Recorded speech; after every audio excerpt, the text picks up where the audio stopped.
Hello friends, कैसे हैं आप लोग। माई सेल्फ अभिनय शर्मा और आज का हमारा टॉपिक होने वाला है इटली का एकीकरण, द यूनिफिकेशन ऑफ इटली। ये जो दो मैप है इसमें देखिए, ये यूरोप का मैप है जिसके अंदर ये एक समग्र इटली है, एक कंप्लीट इटली है, एकीकृत इटली है, यूनिफाइड इटली है। और ये है 1815 का इटली जो कि अलग अलग किंगडम में बटा हुआ था।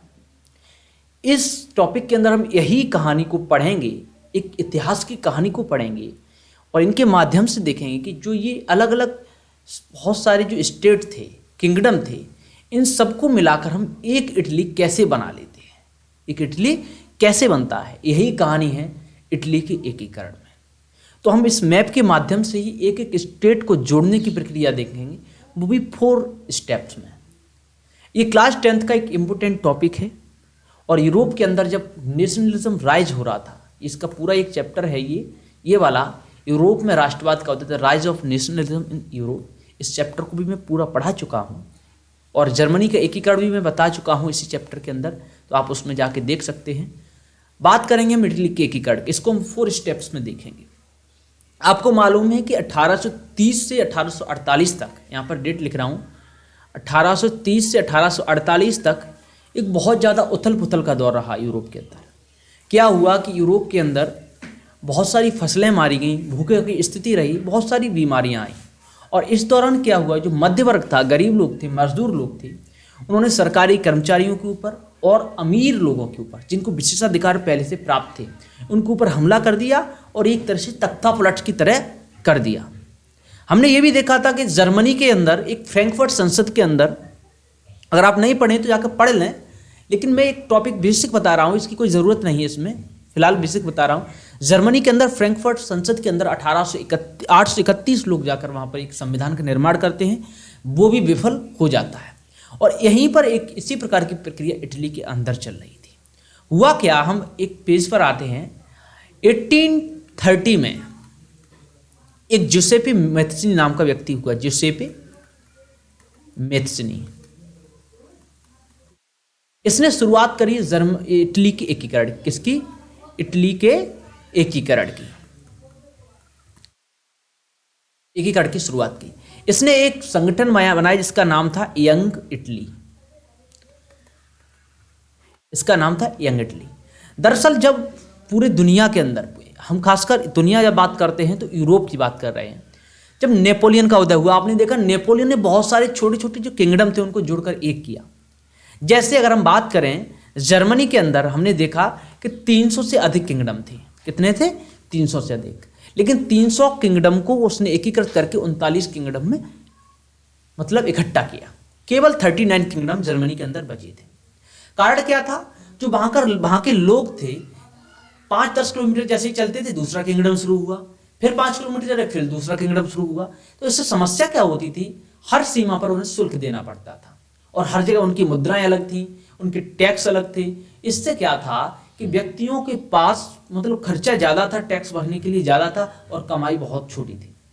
इसलिए लोगों ने फिर क्या किया, राष्ट्रवाद का उदय किया और सोचा कि हम एक इकट्ठा कॉन्टिनेंट देखें। मैप के माध्यम से हम वहीं वापस जा रहे हैं, पहले यहाँ समझ लेते हैं। तो बात यहीं छोड़ते हैं। तो हम ये भी कह सकते हैं कि जर्मनी और इटली के एकीकरण की शुरुआत नेपोलियन से हुई। लेकिन अगर बेसिक तौर पर वहीं की जमीनी हकीकत देखें तो जुसेपे मैत्सिनी ने 1830 के अंदर इसकी शुरुआत कर दी थी। इटली के एकीकरण की शुरुआत 1830 से जुसेपे मैत्सिनी ने करी, जिसने एक संगठन बनाया जिसका नाम था यंग इटली संगठन, जो कि उसका एक स्वयंसेवक संगठन था, खुद चलाता था। बाय द वे इसने बहुत प्रयास किया इटली को एकीकृत करने के लिए, लेकिन नहीं कर पाया और ये फेल हुआ। फिर क्या होता है, 1848 के अंदर इटली के एक राजा होते हैं, एक किंग बोल सकते हैं, किंग विक्टर इमैनुअल द्वितीय, विक्टर इमैनुअल, आप नाम लिख लेना, and second, Victor Emmanuel second. और इनकी प्राइम मिनिस्टर होते हैं जो बहुत ज्यादा कूटनीतिज्ञ, राजनीतिज्ञ, पॉलिटिशियन थे और वो बहुत ज्यादा मैटर्स को पॉलिटिसाइज किया करते थे। उन पीएम का नाम था मिस्टर काउंट काबूर। काउंट काबूर को गुप्त संधियों का जनक बोला जाता है। वो इतने ज्यादा राजनीतिज्ञ थे कि वो राजाओं से जाकर क्या करते थे, काउंट काबूर क्या करते थे, राजाओं से जाकर उनसे क्या करते थे, गुप्त संधियां कर लेते थे अंदर ही अंदर और अपने इलाकों को मिला लिया करता था। अब हम शुरू करते हैं इटली का एकीकरण 4 स्टेप्स के अंदर। अब हमने एक ये स्लाइड पहले से बना रखी है, इस स्लाइड में 4 इंपोर्टेंट स्टेप्स हैं। फर्स्ट स्टेप देखिए, 1852 में काउंट काबूर ने, जो कि सार्डिनिया पीडमोंट का पीएम था, ने फ्रांस के साथ मिलकर लोम्बार्डी को मिला लिया। 1 मिनट, फोन आ रहा है, 1 मिनट, कॉल आने से डिस्टर्ब हो गया थोड़ा। क्लास शुरू करते हैं। तो क्या हुआ, 1852 में काउंट काबूर, जो कि सार्डिनिया पीडमोंट का प्राइम मिनिस्टर था, उसके राजा कौन थे, विक्टर इमैनुअल द्वितीय, 1852 में क्या किया, फ्रांस के साथ ही गुप्त संधि कर ली, उनसे मिल करके क्या किया, लोम्बार्डी को अपने में मिला ली। अब हम बैक इसी मैप पे आते हैं। बात है 1852 की। काउंट काबूर ने क्या किया, देखिए फ्रांस का इलाका, देखिए ये इटली है, रेड कलर का मैं बता दे रहा हूं, इटली है, ये सारा इटली, और इधर देखिए साइड में फ्रांस। अगर हम इस मैप के अंदर देखें तो ये सारा का सारा फ्रांस का इलाका है, और ये है सार्डिनिया पीडमोंट। अब क्वेश्चन ये भी उठता कि सार्डिनिया पीडमोंट ही काम क्यों करने लगा था। अब हम लोम्बार्डी को मिला लिया, इसको बाद में देखेंगे। देखिए सार्डिनिया पीडमोंट के अंदर ये सबसे बड़ा स्टेट था, एक तरह से सबसे शक्तिशाली, सबसे बड़ा स्टेट था, किसका, इटली का। इस केवल एक स्टेट ऐसा था, केवल एक किंगडम ऐसा था जिसके अंदर इटालियन साम्राज्य था। इतालवी, अगर हिंदी में देखेंगे तो इतालवी लिखा हुआ, इतालवी राजघराना था, यानी कि इटालियन राजघराना था। इटली के मतलब जो मूल वंश के लोग थे वो यहां रहते थे। तो क्या हुआ, इसका जो काउंट काबूर था प्राइम मिनिस्टर, इसने यहां पर फ्रांस के साथ गुप्त संधि कर ली, यहां पर आकर, और फिर क्या हुआ, लोम्बार्डी को अपने में मिला लिया। इसे रेड कर दे रहे हैं अब हम 1852 में। इसमें लोम्बार्डी को किसमें मिला लिया, सार्डिनिया पीडमोंट में। सार्डिनिया पीडमोंट एक किंगडम है जिसमें इटालियन राजा रहते हैं, यानी कि इटली, जैसे हम कहेंगे इंडिया की अगर बात करें तो हम इंडिया को रहते इंडियन राजा बोलेंगे, इंडियन किंग। जैसे इटालियन किंग थे जो कि सार्डिनिया पीडमोंट में रहते थे। बाकी और ये स्टेट है, ये वाला वेनेजिया वगैरह है, सिसल्स वगैरह है, टस्कनी है, परमा, मोडेना है, इनके अंदर और बाहर के कुछ राजा रहा करते थे।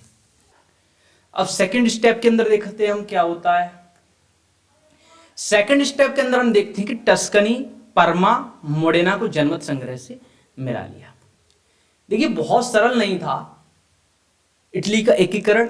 जैसा कि हमने देखा कि जर्मनी के एकीकरण के अंदर भी बहुत सारी समस्याओं को मतलब सामना करना पड़ा, उसी प्रकार इटली के एकीकरण में भी बहुत सारी समस्याओं का सामना करना पड़ा। लेकिन ऐसा जरूरी नहीं कि हर किंगडम को मिलाने में उतना ही समस्याओं का सामना करना पड़ा। काउंट काबूर जो था उसने क्या किया, जो किंगडम नहीं मिलना चाहते थे उनके साथ लौह एवं रक्त की नीति अपनाई। लौह एवं रक्त की नीति को आप जानते हैं, लौह एवं रक्त, यानी कि अगर आप मिलते हैं तो आसानी से मिल जाइए, अगर नहीं मिलते हैं तो हम जबरन आपको हम अपने देश के अंदर मिला लेंगे। तो हमने देखा कि परमा देखिए ये वाला किंगडम था, उसके बाद मोडेना ये वाला किंगडम है, इसके बाद टस्कनी ये थोड़ा ग्रीन वाला किंगडम है, इसको भी उन्होंने मिला लिया, वो भी जनमत संग्रह से। क्योंकि लोग भी चाहते थे, बहुत सारे राजाओं से तंग हो गए थे, तो लोग भी चाहते थे कि हम भी क्या है सार्डिनिया पीडमोंट में मिल जाएं, जो कि इटली के राजा हैं। इसके बाद थर्ड स्टेप में क्या हुआ, 1860 में सिसिली, नेपल्स को गैरिबाल्डी ने मिला लिया। अब बात आ रही गैरिबाल्डी कौन था। गैरिबाल्डी भी जुसेप्पे मैत्सनी की तरह एक स्वयंसेवक था जिसका खुद का एक संगठन था, और वो उन लोगों की सहायता करता था जो कि एक इटली का एकीकरण चाहते थे, यानी कि एक राष्ट्रवादी, एक नेशनलिस्ट पर्सन था। उसका खुद का एक संगठन था, उसकी खुद की एक सेना थी, उसको लोग फंडिंग किया करते थे, और वो ये चाहता था कि इटली एकीकृत हो जाए। तो गैरिबाल्डी की सहायता ली काउंट काबूर ने, और विक्टर इमैनुअल ने, जो कि वहां के राजा और प्राइम मिनिस्टर था, उसने सहायता ली, और फिर क्या किया, सिसिली और नेपल्स को भी मिला लिया। ऐसे करके क्या हुआ, नेपल्स और सिसिली को भी, देखिए ये रेड वाला पूरा, और इधर ये ब्लू येलो वाला, ये भी 1860 में मिला लिया। ठीक है, 1860 में किसकी सहायता से, गैरिबाल्डी की सहायता से। अब प्रश्न आपके दिमाग में ये भी उठ रहा होगा, आखिरकार कितने किंगडम थे। तो मेनली इसमें 13 किंगडम थे, लेकिन उनसे भी ज्यादा महत्वपूर्ण केवल 7 किंगडम थे। यहां पर लिखता हूं मैं 7 किंगडम थे। कितने थे, 7 किंगडम थे। 7 किंगडम को मिलाने की प्रक्रिया जो है इसमें हम देखते हैं। ठीक है, यहां तक हम आ गए, गैरिबाल्डी की सहायता से मिल लिए। अब नेक्स्ट देखते हैं, 1860 के अंदर वेनेशिया को भी मिला लिया ड्यूरिंग ऑस्ट्रो पर्शिया वार। यहां पर ऑस्ट्रो पर्शियन वार के बारे में बात हो रही है। अब हम देखने वाली चीज ये है कि जर्मनी का भी युद्ध चल रहा था। ऑस्ट्रिया, देखिए ऑस्ट्रिया क्या था, ये वाला ऑस्ट्रिया का इलाका था ये वाला, और यहां पर पर्सिया था ये वाला, इनमें आपस में युद्ध चल रहा था। और यहां पर हम क्या देखते हैं, वेनेशिया यहां पर है इटली की। देखिए अगर इस मैप के अंदर देखें तो यहां पर क्या है, यहां पर देखिए पर्सिया है और यहां पर क्या है, ऑस्ट्रिया है। तो इनमें आपस में यहां पर युद्ध चल रहा था, तो इसकी कोई देखभाल करने वाला नहीं था।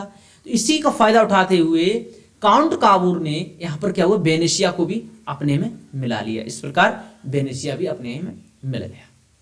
ठीक है, यहां तक हम पहुंच गए। धीरे धीरे करके ये सारा का सारा इटली एकीकृत हो गया, पहुंच ही क्या गया। तो 1861 के अंदर क्या हुआ, पूरा जो एक इटली बना था इसका सम्राट घोषित किया गया विक्टर इमैनुअल द्वितीय को। राजा विक्टर इमैनुअल द्वितीय, वहां का किंग जो था सार्डिनिया पिडमॉन्ट को, इसका पूरी इटली का क्या किया, शासक घोषित कर दिया। कितने में, 1861 में। याद रखना वेनेशिया को कब मिलाया, 1860 में। कब, ड्यूरिंग द ऑस्ट्रो पर्शिया वार। अब एक बार आप इसको फिर से देख लीजिए। और लास्ट एक स्टेप, इसको स्टेप नहीं बोल सकते, 1870 के अंदर रोम भी इटली के अंदर मिल गया था, जो कि बहुत इंपॉर्टेंट हम कह सकते हैं स्टेप नहीं है। 4 स्टेप को आप देख लीजिए। 1852 में काउंट काबूर जो कि सार्डिनिया पिडमॉन्ट का प्रधानमंत्री था, उसने फ्रांस के साथ मिलकर लोम्बार्डी को अपने मिला लिया। सेकंड, टस्कनी परमा मोडेना, इसको जन्म संग्रह से मिला लिया गया। थर्ड, 1807 में सिसिली और नेपल्स, जो कि 2 सिसिलीज किंगडम थे, उनको और नेपल्स को किसके साथ मिलकर, गैरिबॉल्डी के साथ मिलकर इन्होंने सार्डिनिया पिडमॉन्ट में मिला लिया, यानी इटली में मिला लिया। फिर 1860 के अंदर वेनेशिया को भी मिला लिया। कब, जब ऑस्ट्रो और पर्सिया यानी कि ऑस्ट्रिया और पर्सिया में आपसी युद्ध चल रहा था, जब जर्मनी एकीकृत होना चाहता था, यूनिफिकेशन ऑफ जर्मनी चल रहा था। और लास्ट स्टेप है वो है 1870 में रोम को भी मिला लिया। फ्रेंड्स, जर्मनी का भी एकीकरण मैंने इसमें पहले से दे रखा है। तो उम्मीद है ये आपको इटली का जो एकीकरण है, ये पूरा इटली जो कि पीला लाल हरा था, ये पूरा लाल कैसे हुआ इसको मैंने पूरा बता दिया। कब से कब तक, 1830 से लेकर 1861 तक इसका जो है एकीकरण का काम चला। 1870 जो कि लास्ट है, 1870 में जो रोम मिला था उसको छोड़कर अगर देखे जाए तो 1861 तक इसका एकीकरण का काम चला। उम्मीद है ये समझ में आया होगा। इसके अलावा यूरोप में राष्ट्रवाद का जो चैप्टर है, पूरा का पूरा चैप्टर मैंने बहुत अच्छे से पढ़ाया है, अपलोड भी कर रखा है। एक एक टॉपिक अच्छे से पढ़ाया है। इटली का एकीकरण, जर्मनी का एकीकरण, ब्रिटेन का एकीकरण, इसको भी पढ़ाया है। आप उस पर जाके देखिए, पढ़िए। उम्मीद है ये आपको समझ में आया होगा। और अगर आप ये 4 स्टेप लेके आते हैं, आपका कोई एक नंबर काटने वाला नहीं है। इसी के साथ साथ थैंक यू।